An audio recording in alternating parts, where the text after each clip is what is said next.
Okay, so we will basically start with some principles, basic principles in the module of actually identifying the different kinds of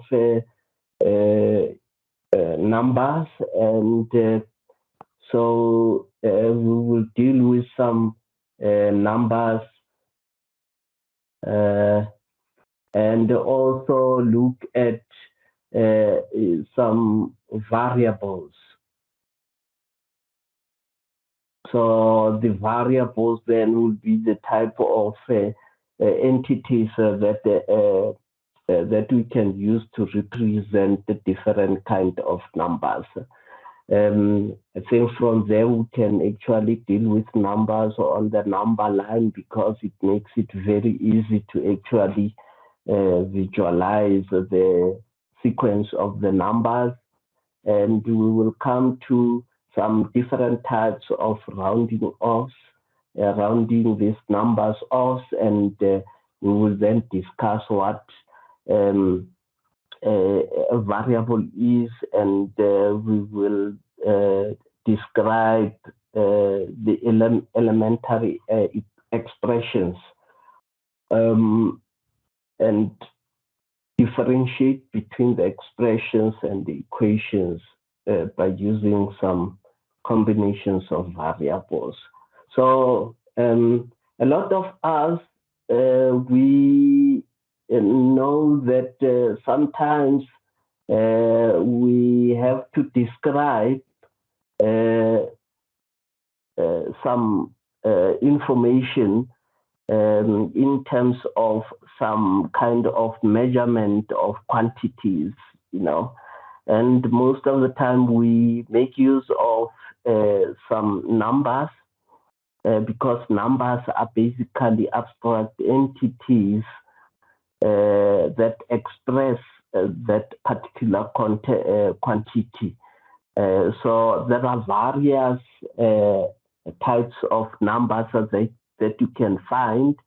So I think the most popular one that we are all used to, it's the first one that I will then refer to as the natural number, just the natural number.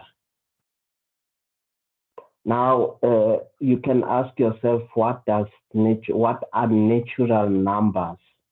Some of these questions that I'm asking are basic questions that you just find being posed in the assignment and in the quizzes that you go through.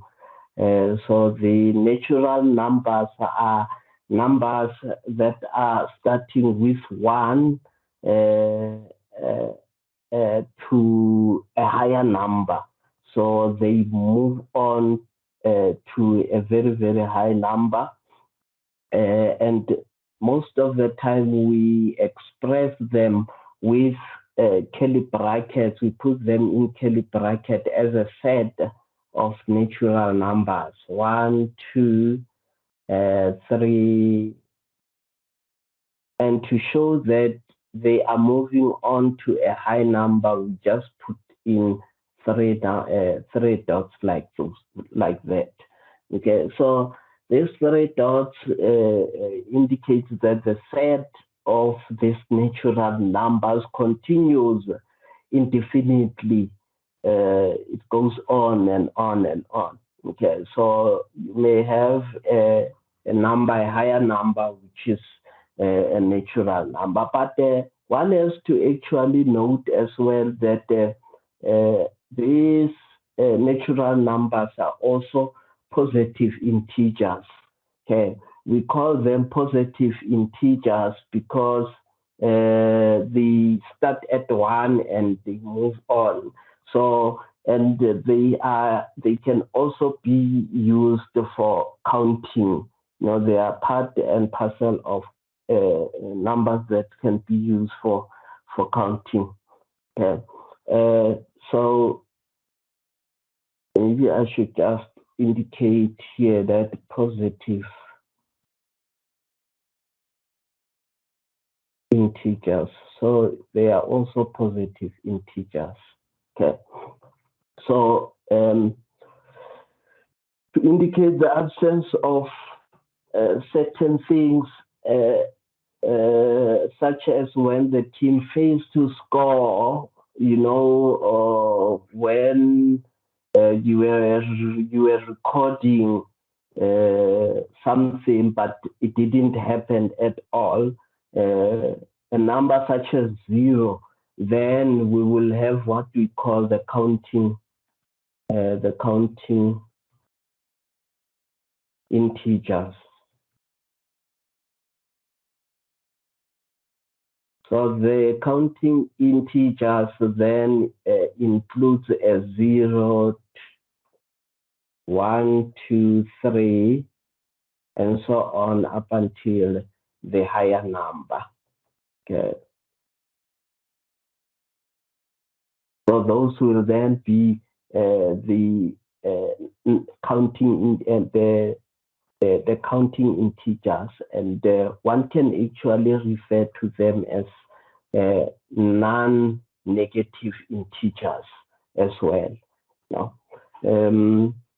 The negative integers then they are the opposite of the natural numbers.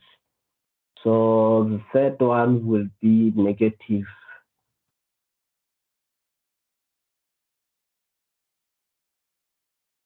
integers. So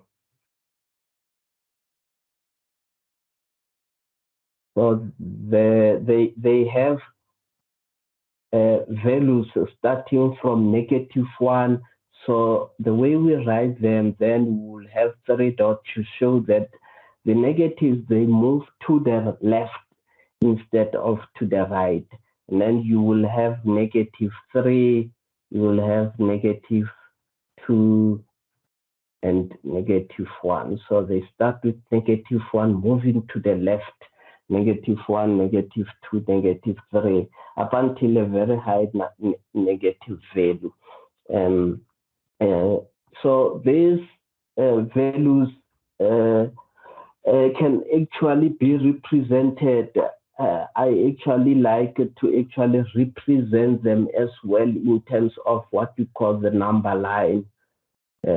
So in this case, it basically means that for natural numbers, you have a starting value of 1 to the right,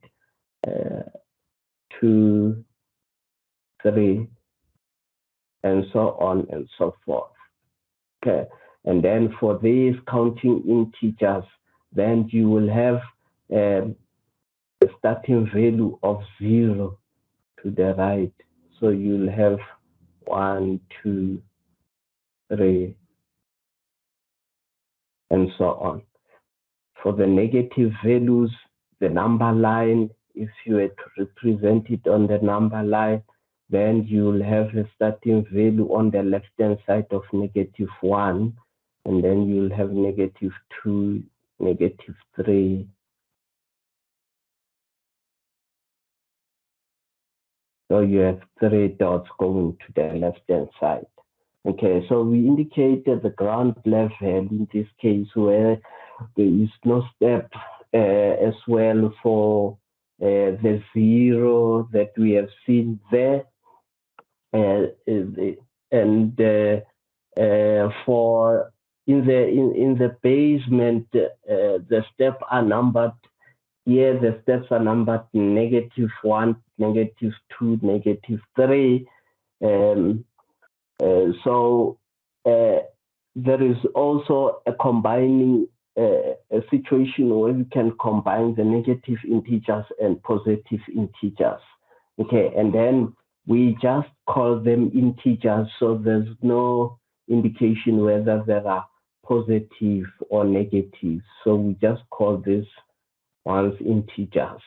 It's when we have 1, 2, 3, -3, -2,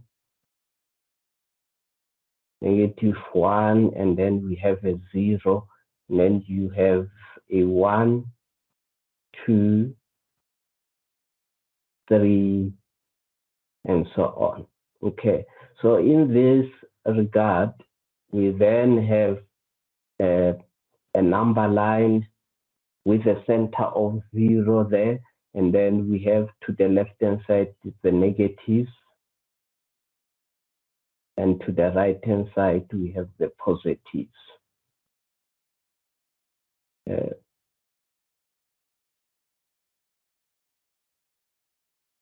So they move on like that. So you can see, even when we actually create a number line of such, we actually indicate with the arrow that this number line actually continues to the left, or it continues to the right. So the arrows are very important to actually indicate there. Okay. Thus far, we have not mentioned any number other than integers. So everything that we have dealt with up to this end is integers. We have realized that natural numbers are integers. However, it's integers that start with 1 going up. So we need to also indicate some different types of numbers and their relationship. So the number line also gives us a picture of the relationship between the integers and other types of numbers.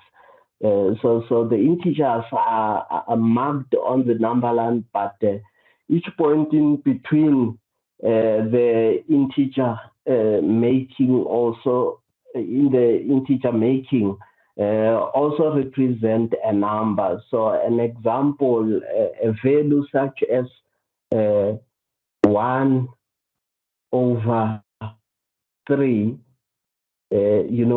should be able to actually be depicted out of a number line. A number such as 1.5 or a number such as negative 0.5. It should be also depicted out of this number line. So all these points on the number line, any point that you then find in the number line, we then call it real numbers. So it's the 5th one. So all the real numbers, I will just also represent them here.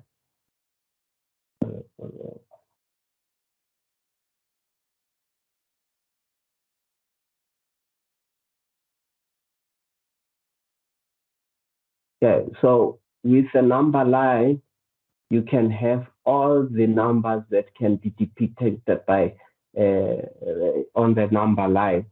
So I'll just put here negative to the left-hand side, negative values, and then positive values to the right-hand side. So a number such as 1 over 3, we know that when we convert 1 over 3 to decimals, then you will have 0.333, some values that actually continues. If at this point or at some point here you have a 2 and here you have a 3, and at some point here you have 0.3, then your 0.3 would be lying somewhere there on the number. And a number such as 1.5 will be exactly at the middle of 1 and 2. So it will be exactly at the middle of 1 and 2. That will be your 1.5.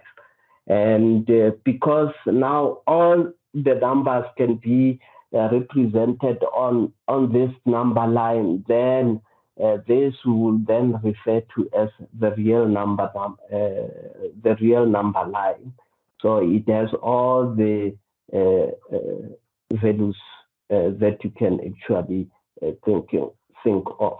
Okay, a number such as negative 0.5. It's exactly at the middle of negative 1 and 0. This is where you will find 0.5.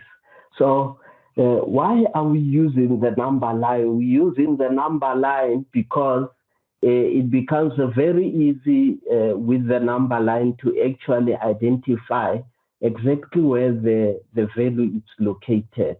Is there any question that you have at this stage regarding these types of numbers I've just indicated? So I spoke about some natural numbers, counting numbers, negative integers, and now real numbers. Do you perhaps have any question?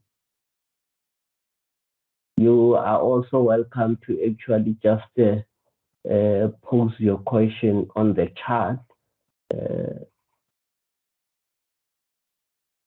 I will just request the colleague to keep on having a look there. Okay. So maybe we can then start asking ourselves what types of some of these numbers, what do we call them? What kind of numbers are they? I will just pose a couple. Please do respond. This is a workshop. It's very nice to actually engage with each other, with me. So if you have a number such as negative 3, and you also have a number such as negative 3.5, and a number such as 5/8, what type of values are you gonna call this? What types of numbers did you call them? Hey, Johannes, I see you want to give me an answer. Go ahead.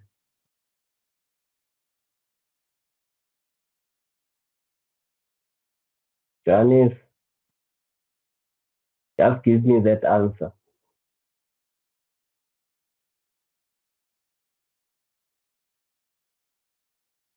What do you call a 3? What type of a number is it?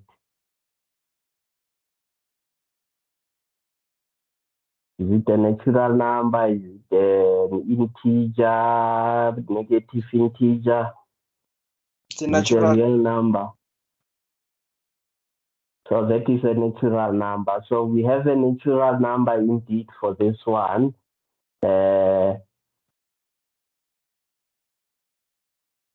And then for this negative, for the negative 3.5, what will it be? Negative integer.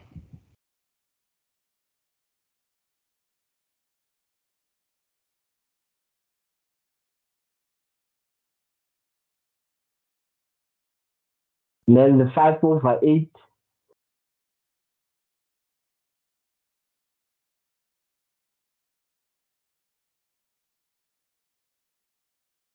What about the 5/8? Anyone? Anyone?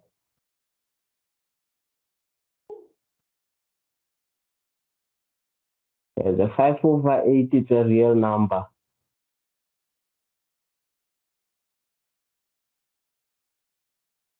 So we have those examples, and most of the time you will have those questions coming through. Okay.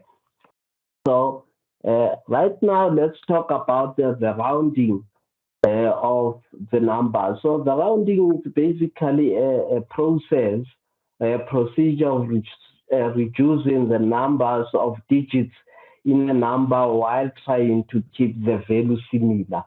And we use the rounding values because sometimes the numbers are very long.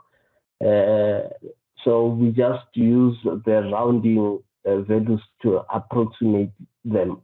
Obviously, the rounded numbers are less accurate, but they are easier to actually work with or use. Okay, so in this workshop, we will be using a common method to do some roundings, and the rule will be threefold. So we will basically decide which is the last digit that you will basically keep. Okay, so in a nutshell, I will give some different examples, and the roundings they come because we are actually dealing with real numbers in most cases. Okay, because real numbers are the ones that actually have a lot of digits after the comma. Okay, so one can then ask uh, some of the questions such as this one, round the value 34.997432 of to 6, 4, and 2 decimal digits respectively. Okay, so uh, you want to keep about 6 digits after the comma if they say round it off to 6 digits. So for the first one, it basically makes that is when we have 6 digits after the comma, rounding it off to 6 decimal digits. So you will have 34 point. Then you look at the numbers 9. We have 9, we have 7, is the third one, we have 4, then we have 3. So we have 2, 4, 5, and 2. Okay, so the rule is that when a number is actually over 0.5, it's equals to 0.55, or it's over 0.5, then we round that last number. Okay, so in this case, we have 0.000001, which is left. It's the 7th digit, and this particular value is actually less than 5. Okay, so because it is less than 5, then we just leave it and we take the values that comes before. Okay, so here we had 2, 1. Okay, so in that case, because this is 1, we just write 2. If we had a value such as 5 here, then that value would have made this particular 2 a 3. Okay, that's basically what I mean. So when we round off to 4 decimal places, then we'll have 34.9974. Why do we say only 9974 and not 5 here? It's because the value that comes after this 4 is actually less than 5. So we will just ignore it and just write 4. Okay. And then to write it, to round off to 2 decimal points or decimal digits, then we have 34 point, it's 2 decimal points. Okay. So in this case, if it is 2 decimal points, it basically means that it will make this, because we have 34.99 and 7 after the 2 decimals, it's a higher number which is greater than 5. That will make the 9 a 10, and then that one will be carried over to another 9, which is here, and then that will be a 10. So after the comma, we'll have 2 zeros, and then because we have a 10, we'll have to carry over that 1 to the 4. So we will have 35.00. Okay. Maybe let me just ensure that you are with me and you really understand. Give another example, such as 58.89169784. Okay, and then we round off this to 3 digits, 3 decimal digits. Then we'll do also 2 decimal digits. and we do 1 decimal digit. Okay, so here there are 3 significant decimal digits that we are looking for. So for the first one, it will be 38.89. Instead of writing a 1, because this 6 that comes after is greater than 5, then we'll be writing a 2. For the second one, we have 58.89, because the value that comes after that is just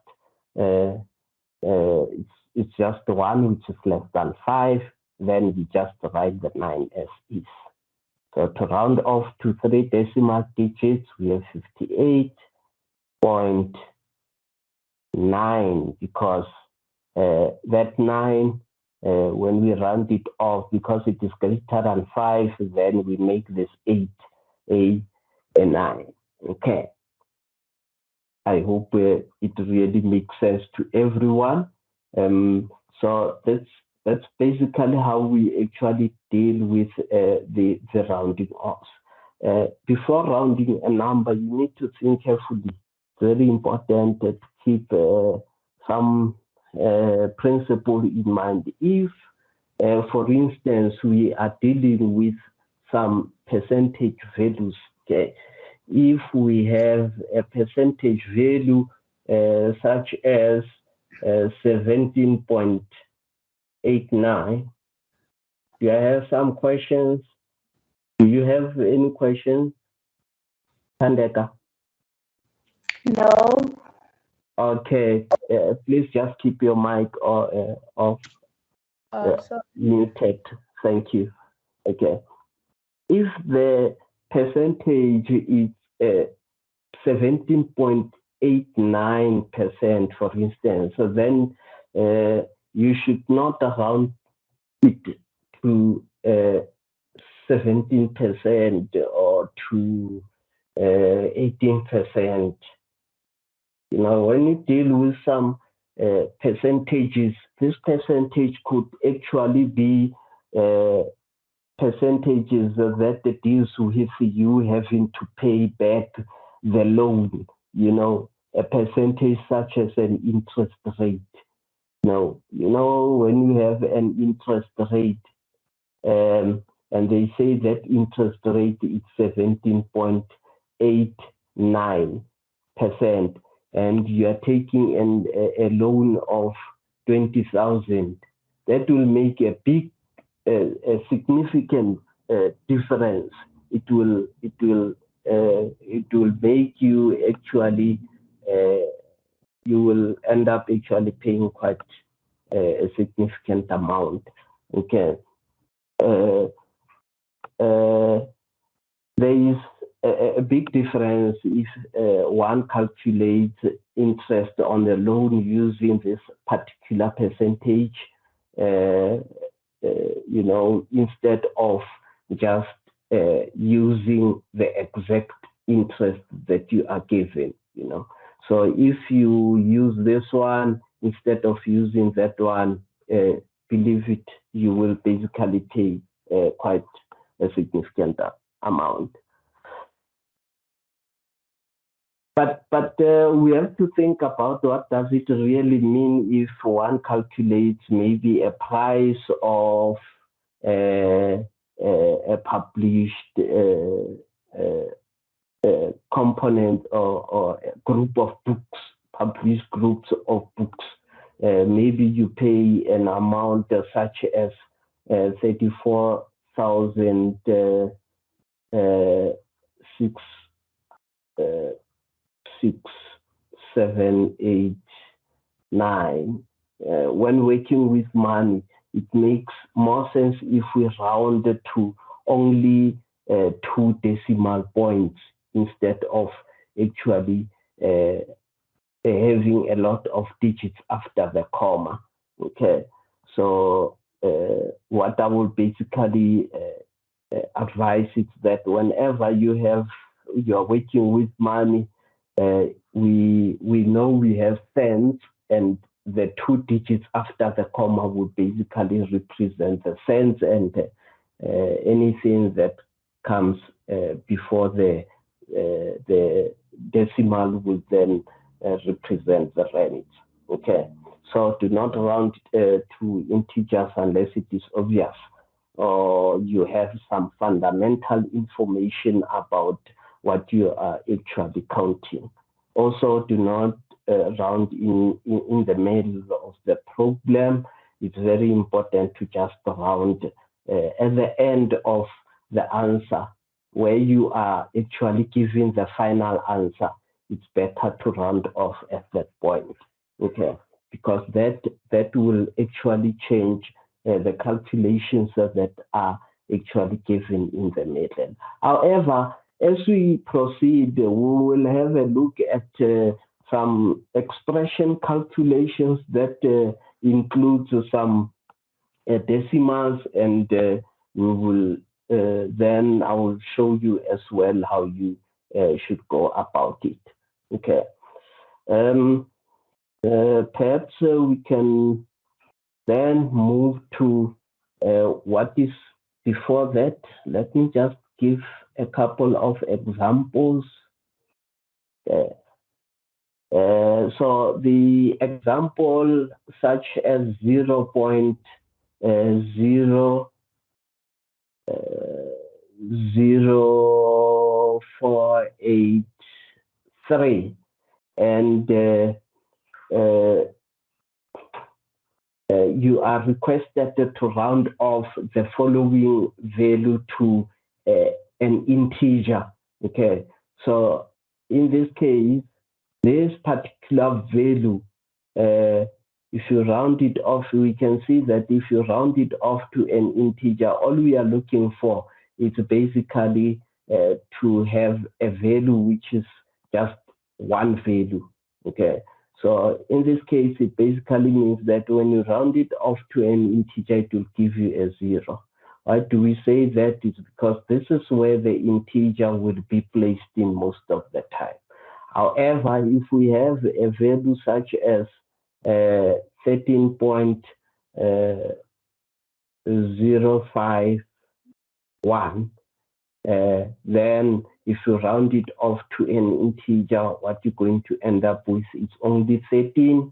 If you have a value such as 8.567, and you have to round it off to an integer, then you will have a 9. Okay, because you'll be rounding off, looking at the digits that just come after the comma there, which is 5, which is equals to 5, then it will make this 8 and a 9. Okay. Or you can also be requested to round off these digits. So this one was for the integer, to round it off to the nearest integer. Okay, you can have round offs to 2 decimal digits.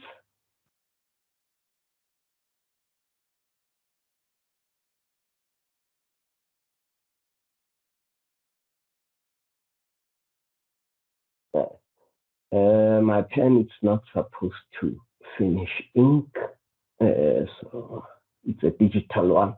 Okay, so for this one, this is 2 and this is 3.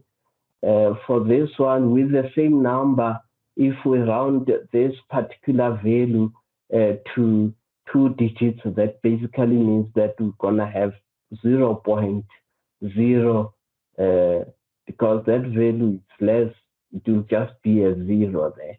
And then for the second one, rounding it off to 2 digits, we'll have 13.05 only. This one will have number 3, we will have 8.57 as rounding it to 2 digits. Okay.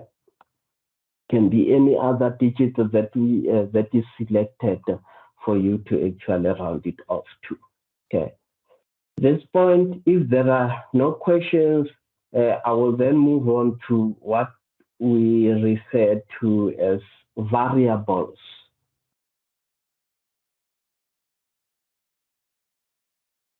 Okay, variables. Okay.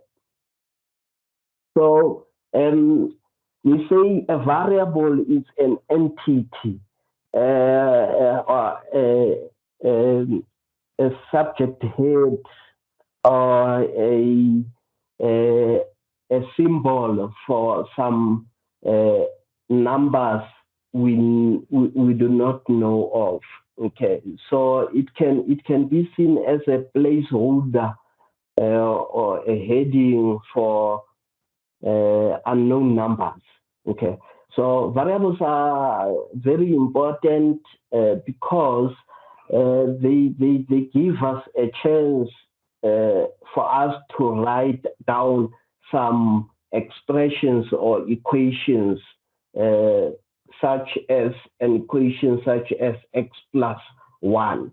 So it basically means in this case your x indicates a variable. It indicates a value currently which is not known, but it's not always. Sometimes these values are actually the variable, the value that is indicated by the variable is declared or it's given to you. Okay. We can make an example such as an example of calculating the area of of a rectangle.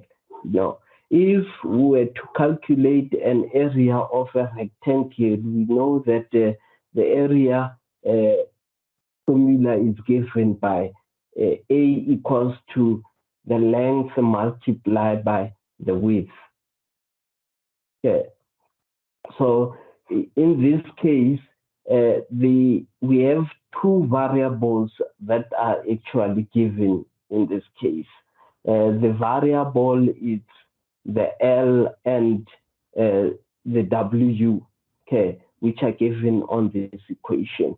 Okay, let me just also indicate that when we are looking at an an expression basically doesn't have an equal sign.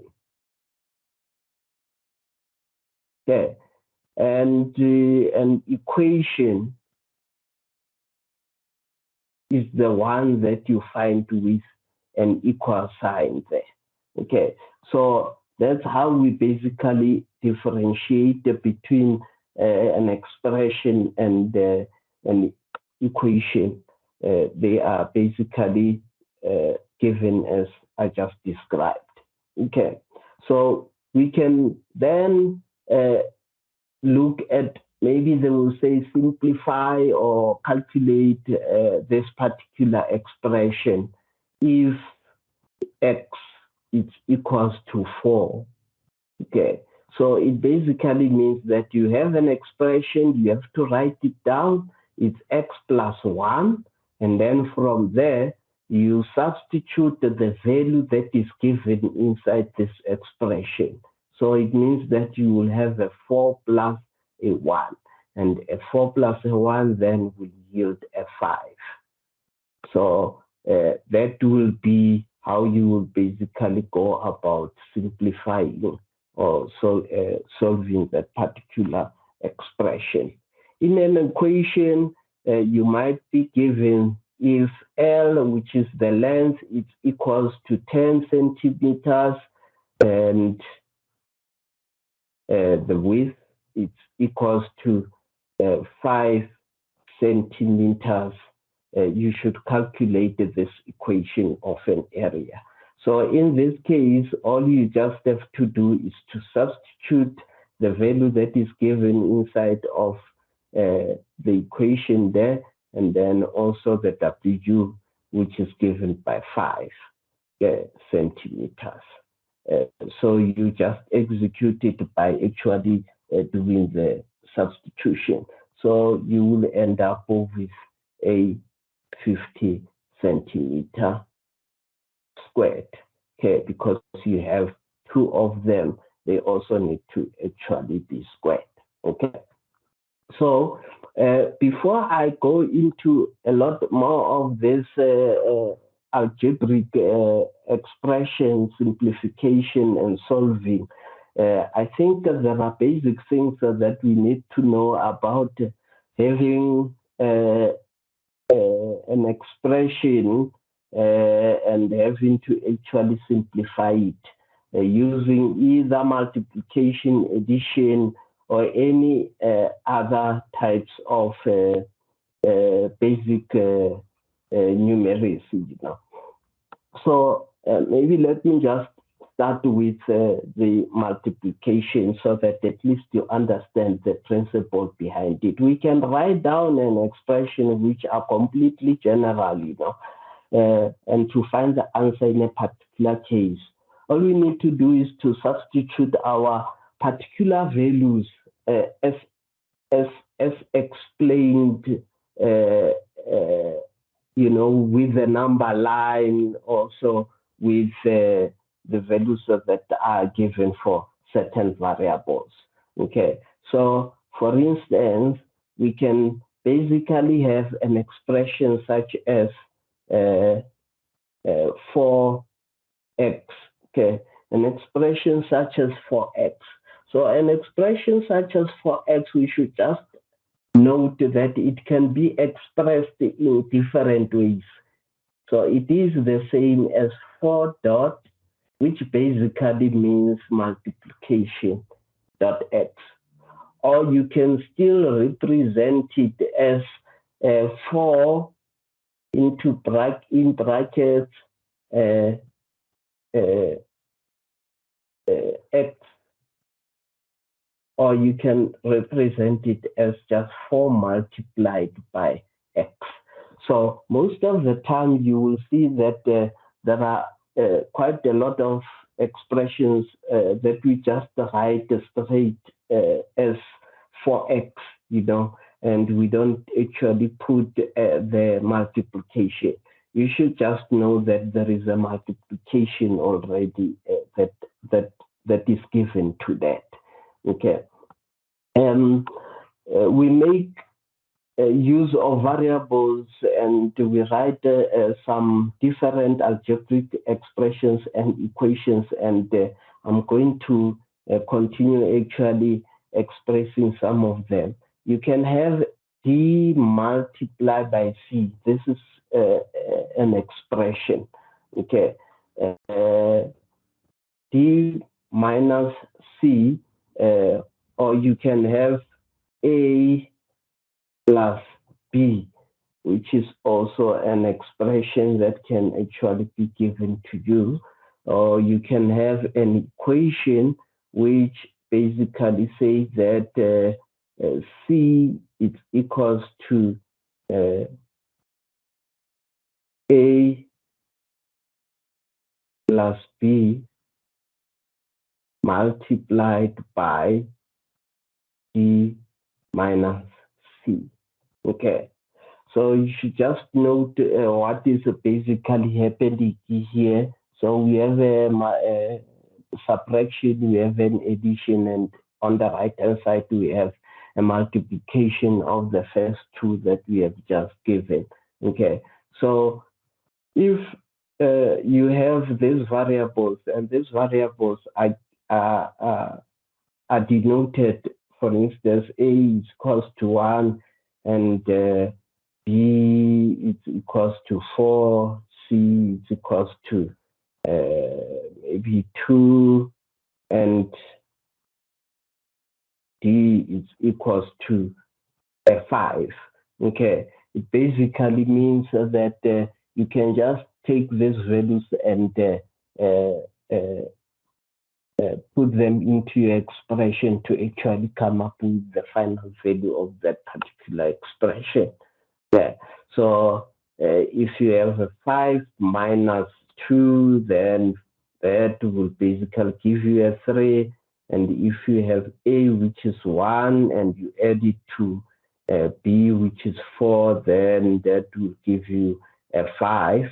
And On the right-hand side, one has to actually substitute all of them. So you will have a 1 plus a b, which is equals to 4, and then the right-hand side bracket, d is equals to 5 minus c, and you first break this bracket to say you have a 5 here, and this means that you can multiply it with c. C is given as 2. Let me just write 2 here. Okay, so on the right hand side you have a 3. It means you have 5 multiplied by 3, which is just equals to 15. Okay, so the steps are of paramount importance as we go through the exercise. Okay. It's also very important to note that some of these examples may come in as expressions that will need you to actually read and understand before you actually do any calculation. Okay, and I will just give an example of one whereby you have to subtract a number from another number. So here they say subtract 12 from 34. So basically what they mean is that you should take out a value 12 out of the value 34. So we have 34, and from that we must subtract 12. In that case, if you were to write this down, it means you have 34 minus 12. Okay, so you just have to write it as that. Or it can actually be given as some variables. Okay, so this can be given as some variables whereby they say subtract x from a.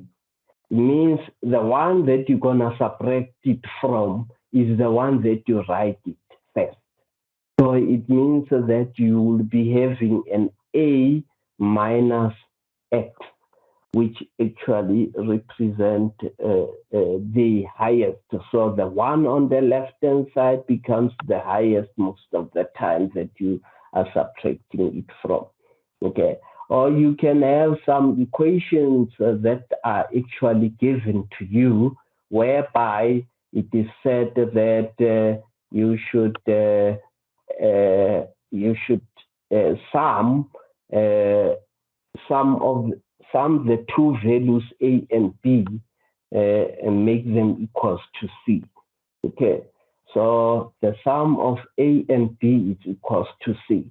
In this case, one has to actually start first with the left-hand side where you sum. Sum basically means that add the two numbers. So add a and b and make the answer to be equals to c. Okay, so it means that you will have here a plus b equals to c. Okay. We have quite a couple of other expressions that we can actually write. Sometimes you may be requested to write an expression for adding 9 to an unknown number and multiply the answer with 5. You know, in that case, it basically means that one has to actually break it down and make sure that whatever you are writing down, it's also reflective, or it's also understood by whoever would be reading it. Okay, an expression such as this one, write an expression for adding 9 to an unknown number. One has to first let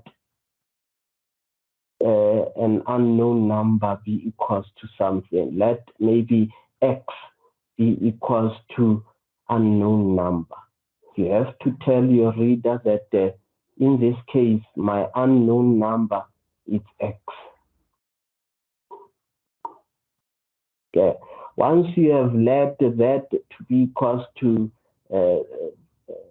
an unknown number, then you can write an expression, add the 9, so it's 9 plus that unknown number.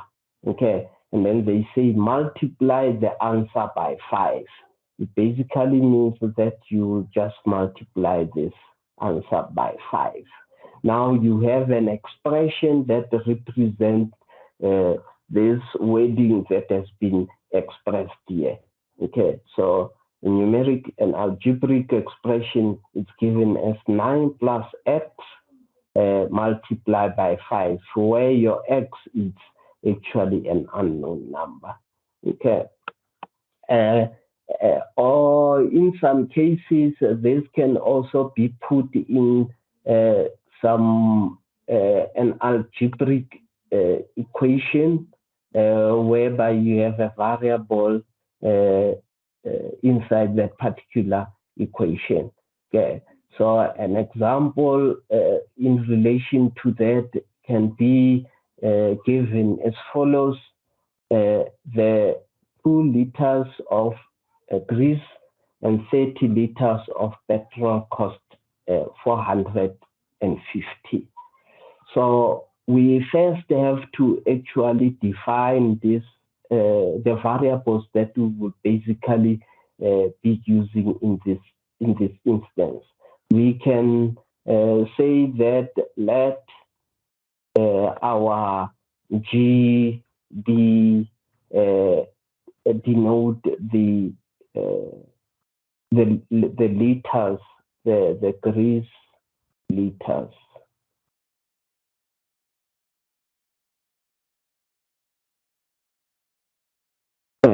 And then you can denote P as petrol cost.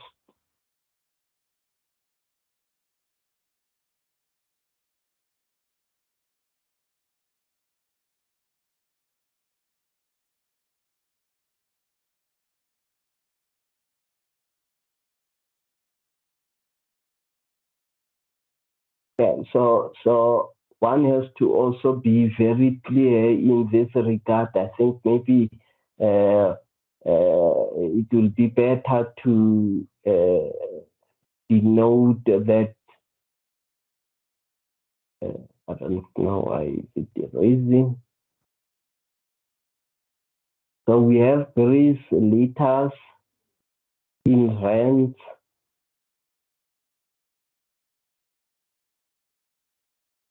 And then the petrol cost in rands. Okay. So the grease as well, it's the grease of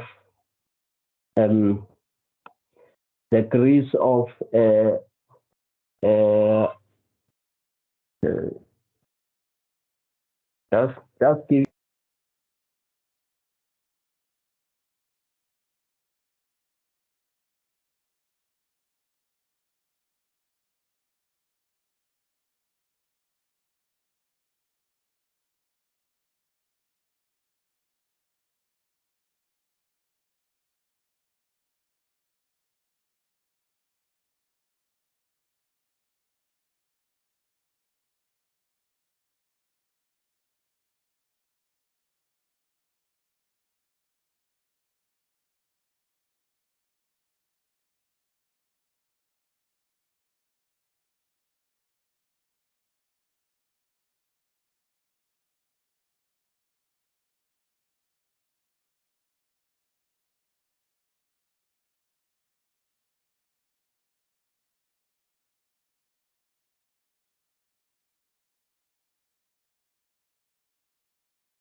Okay, apologies for that. I was actually disturbed here.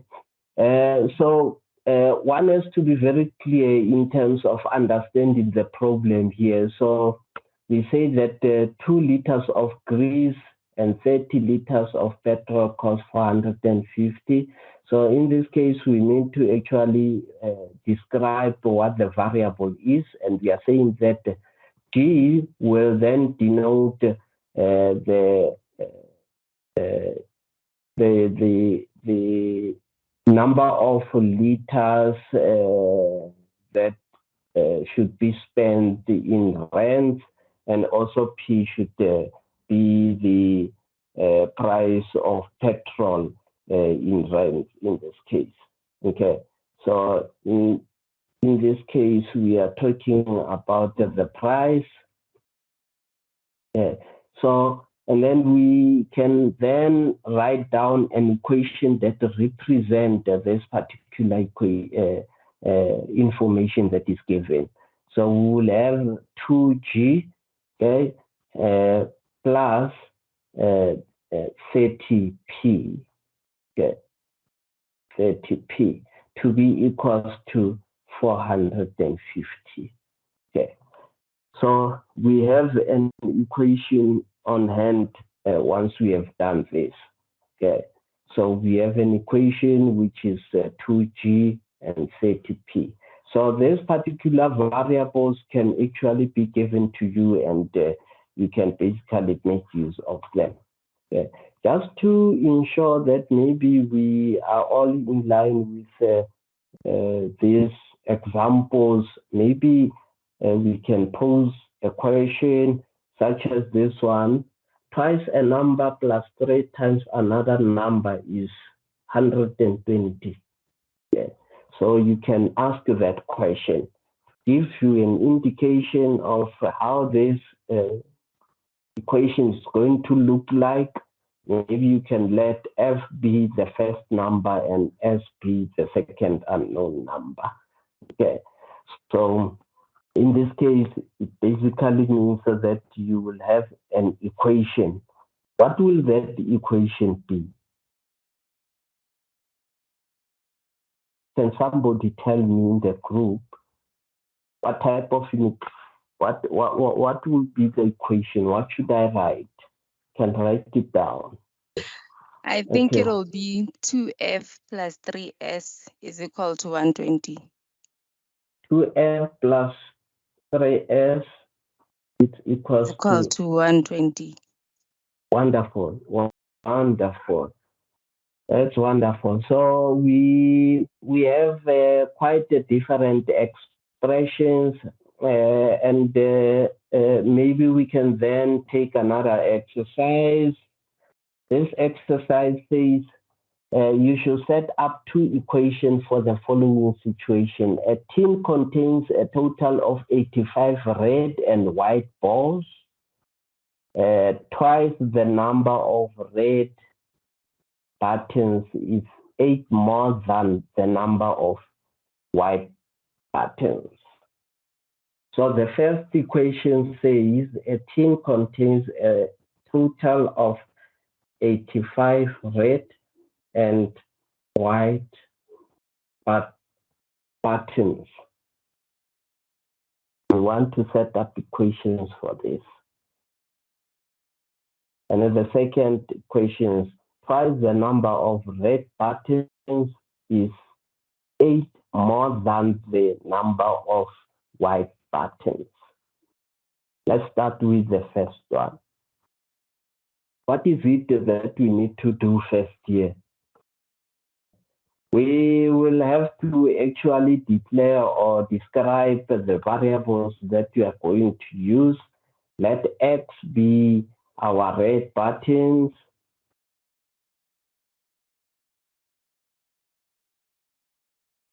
And then we let Y be the white button.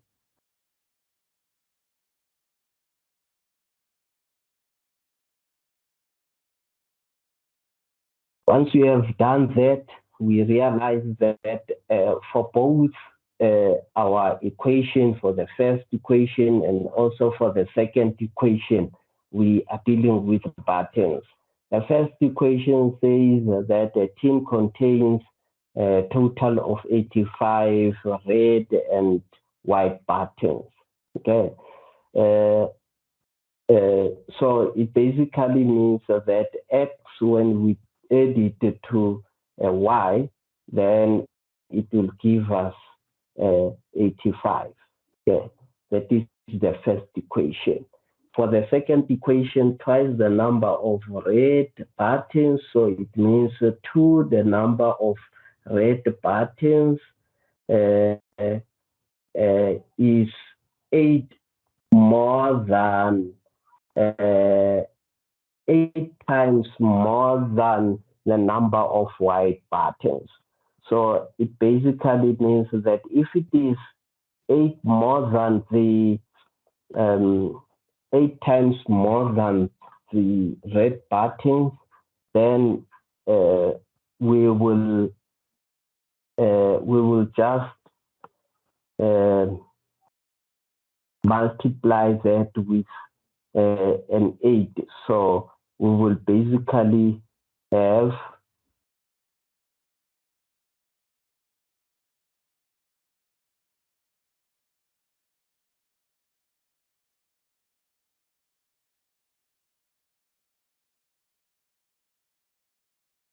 we will just have 16y.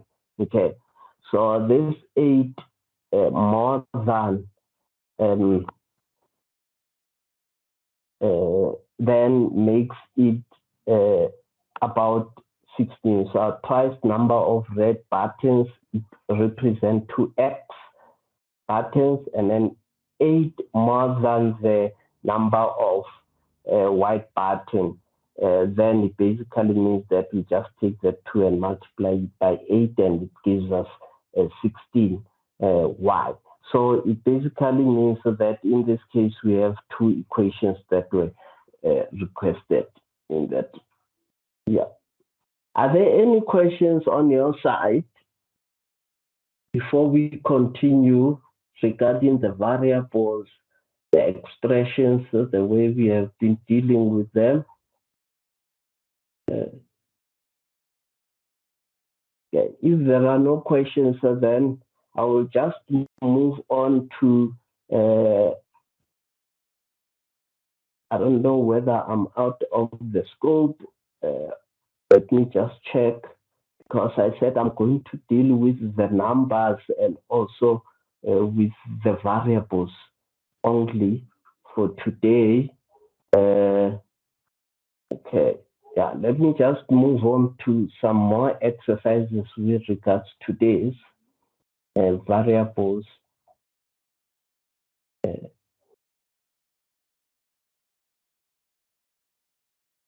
Let's pose another question. The question says that you should make use of variable and write an algebraic equation as well for this one.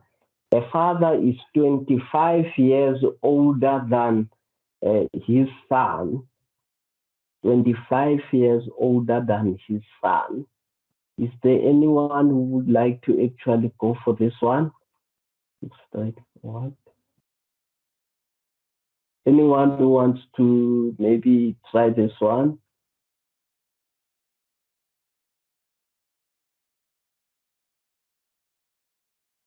Okay, just remember first to declare. Maybe let's start by declaring or saying what the variable is in this case.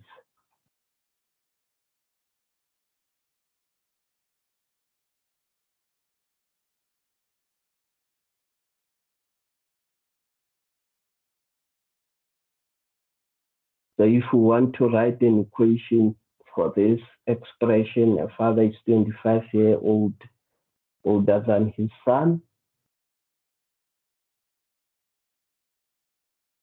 So we can let x to be the age of the father.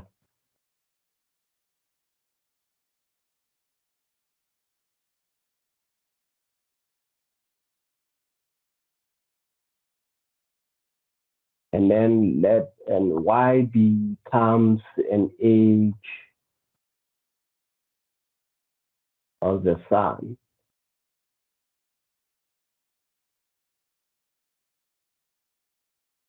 So if we have to write an expression or an equation in this regard, then X is the age of the father.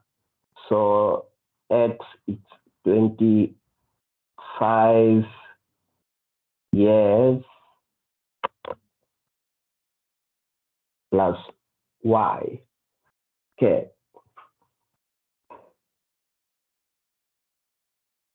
So if the age of the father is 25 years older than the son, it basically means that on the year on which the son was born, maybe the son was 0. We can even test this. So you have the value of X, you also have the value of Y. X is the age of the father, and this is the age of the son. And when the father was 25 years old, that is the year on which the son was born. And then when the father was 26, that's when the son was first year, and so on and so forth. So you can continue with it like that to actually show that when the father was 27 years old, then the son was 2 years old. So the way we represent it, and it will continue to show that the father is 25 years older than the son, because when you take the difference between X and Y, okay, let me just write it as a heading there. When you take X minus Y, you're still going to get 25 going forward. So the first one will be 25, the second one will be 25, 25, and so on. So sometimes I know that it is important to just go into details of actually describing exactly what was needed to see whether it does actually make sense. Okay.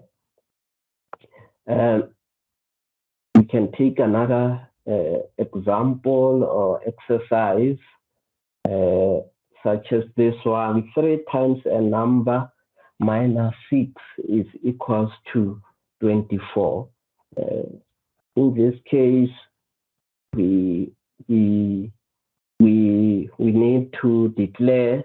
We say let maybe A equals to that particular number, equals to the number that is being talked about here. So it is 3 times a number A is equals to 24. Oh, 3 times a number minus 6. I've left number minus 6 there. So it's 3 times a number minus 6 is the one that is equals to 24. So we have an equation that is given as that. Okay. So I think this is where I will end for today, and in our next session, if there is no any questions that you would like to pose, when we meet again in our next session, I'll then get into details of the basic operations on numbers and variables, and finish that perhaps also with the more operations on numbers, talking about the factors of a certain number, and also determining the lowest common factor and what does it mean by us saying the lowest common factor. And we will also do the basic operations of fractions and decimal and how they relate.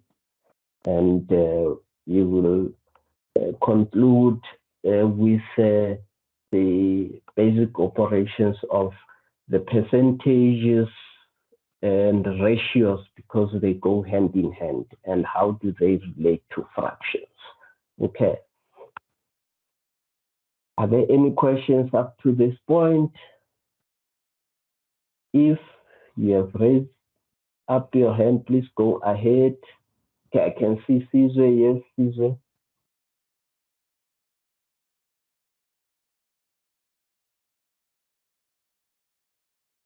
Muzandile. Or is it Caesar first, please? You hear me, sir? Hello, sir. Good evening. Yes, sir. You hear me? Yes, I How are can you, hear sir? you. I'm good, and how are you, Caesar? I'm good, sir. Sir, I'm lost in found, sir. I see the instruction, it is 3 times a number, and minute 6 is equals to 24. So I'm confused, sir, why you didn't subtract that 6, sir? Because it means a minimize, it's just you minimize or you reduce.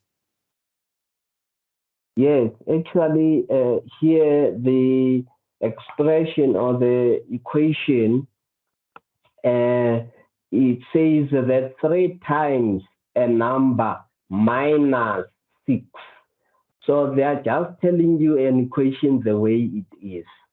It's just 3, which is this 3 that is given here, multiplied by a number which we have just declared here, minus, this sign means minus, minus, okay. So it's just minus here, and 6, which is what we have given here, okay. And then they say also equal, which is this point here, to 24. So here they have just given you an equation the way it is. Okay, it could have been placed in another way. They could have said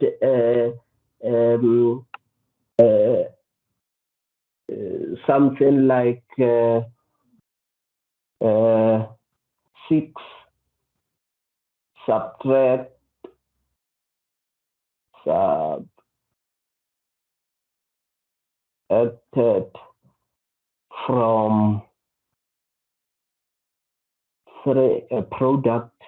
from a product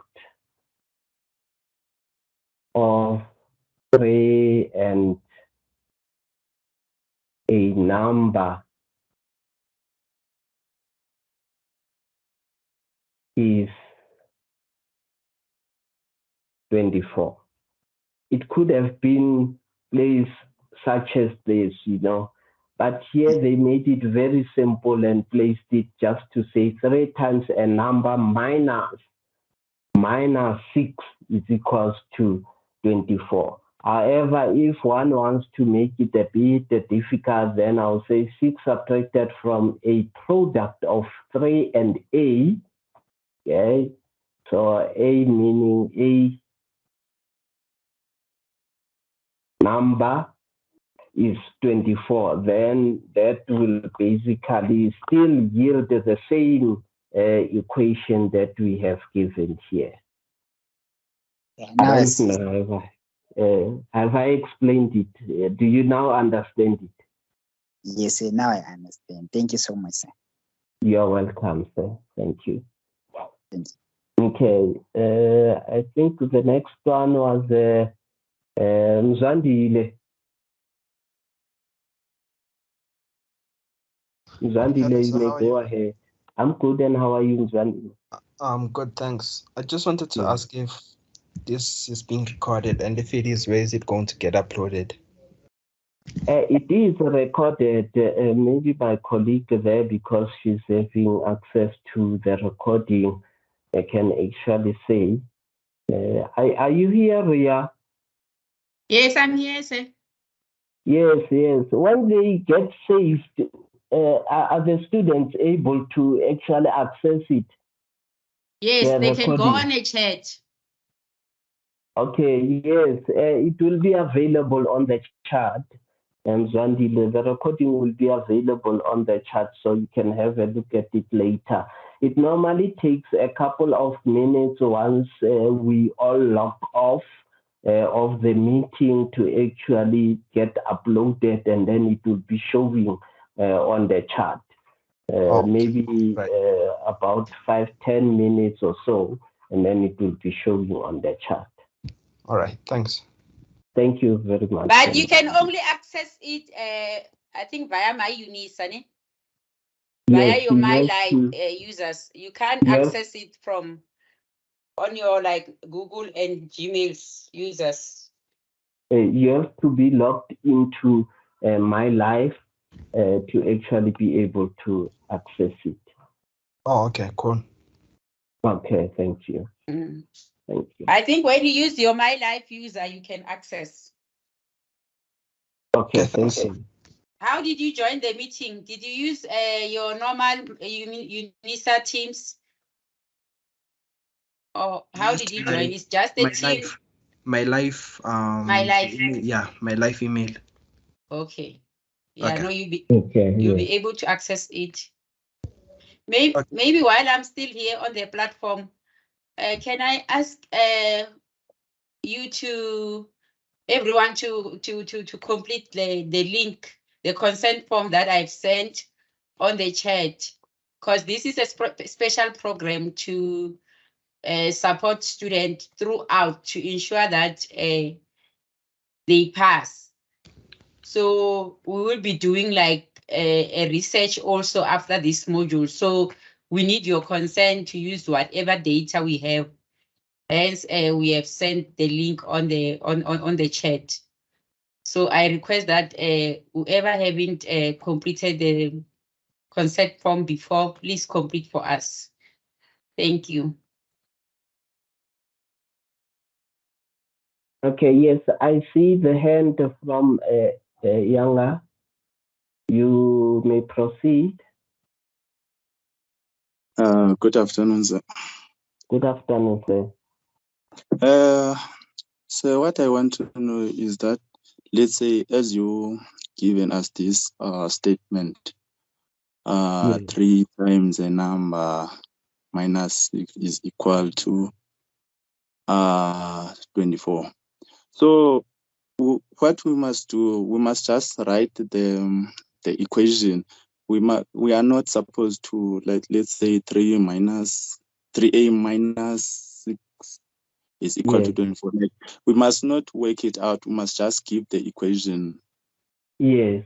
So the question will be very clear to you. For instance, for these examples that I was just giving here, it was just for you to come up with an algebraic expression or an equation. So they normally make the question very clear by saying, come up with an expression or an equation. So the questions become very clear in this regard. Yeah.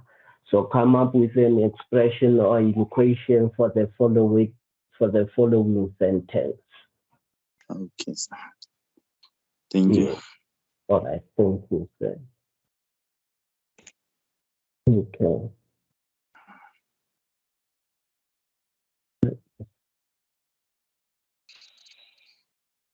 If there is no any other questions, we will meet again. The link will be sent to you, and we will definitely proceed with what I've already indicated. All right. Thank you for your time, and do continue practicing. Practice makes it better and easier as you go into the assessment. Thank you so much.